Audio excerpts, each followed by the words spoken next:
नागपूर जिल्ह्यातल्या 9 नगरपालिकांमधल्या येत्या 8 तारखेला मतदान होत आहे। 20 वर्ष सत्ता भोगलेल्या राष्ट्रवादीच्या अनिल देशमुख यांच्या काटोल विधानसभा मतदारसंघातली काटोल नगरपालिका निवडणूक चांगलीच चुरशीची होणार आहे।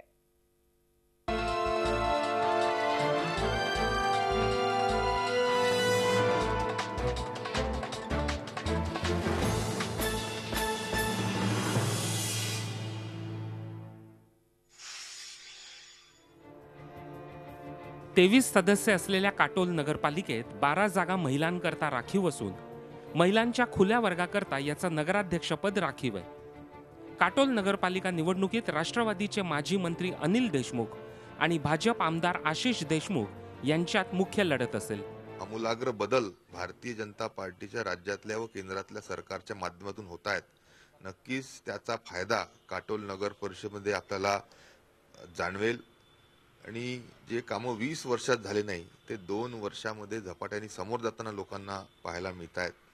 येणाऱ्या 8 तारखेच्या निवडणुकीमध्ये जनता हे चांगल्या उमेदवारांना, चांगल्या पक्षाला, चांगल्या राष्ट्रीय पक्षाला म्हणजे भारतीय जनता पार्टीलाच कौल देईल।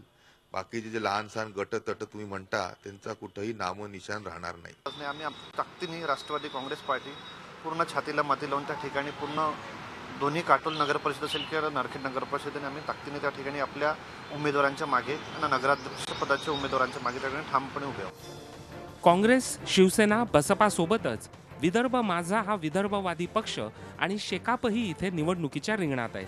स्थानिक भाजप आमदार आशिष देशमुख यांच्याशी काडीमोड घेतल्यानंतर काटोलचे माजी नगराध्यक्ष चरणसिंग ठाकूर यांनी विदर्भ माझा पक्षाची कास धरली।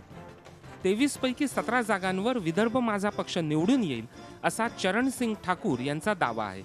17+ निवडून येईल विदर्भ माझाची या ठिकाणी हा विश्वास मला या ठिकाणी आहे। कारण की या नगरीतील जनतेने ठरवलेला आहे की कोण काम करणार आहे, कोण या गावाचं भलं करणार आहे, ही संकल्पना लोकांसमोर त्या ठिकाणी विशद झालेली असल्यामुळे मला आत्मविश्वास आहे की आम्ही 17+च्या वर जाऊ, परंतु आम्ही कमी राहणार नाही। चरणसिंग ठाकूर यांचा विदर्भ माझा पक्ष या निवडणुकीत विजयी झाल्यास विदर्भ राज्याकरता हा कौल असल्याचं मानलं जाईल। इथल्या निकालाचे हे दूरगामी परिणाम राज्याच्या राजकारणावर होण्याची शक्यता पाहता सर्वच राजकीय पक्षांनी इथे आपली ताकद पणाला लावली आहे। नागपूर जिल्ह्यातल्या एकूण 9 ठिकाणी जरी निवडणुका होऊ घातल्या असल्या तरी काटोलची ही निवडणूक अतिशय महत्त्वाची आणि तितकीच प्रतिष्ठेची आहे। कारण इकडे फक्त राजकीय पक्षांची निवडणूक नसून ही काका पुतण्यांची देखील लढाई आहे। ही कुटुंबातलं युद्ध नसून इथे एका प्रकारे विदर्भाच्या नावावर एक पक्ष देखील इथे निवडणुकीच्या रिंगणात उतरला आहे।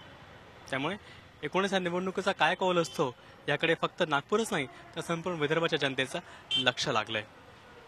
व्हिडिओ जर्नलिस्ट मंगेश हस्तकचा Akhilesh Halve, Zee media, Nagpur. Zee 24 तास रहा एक पाऊल पुढे।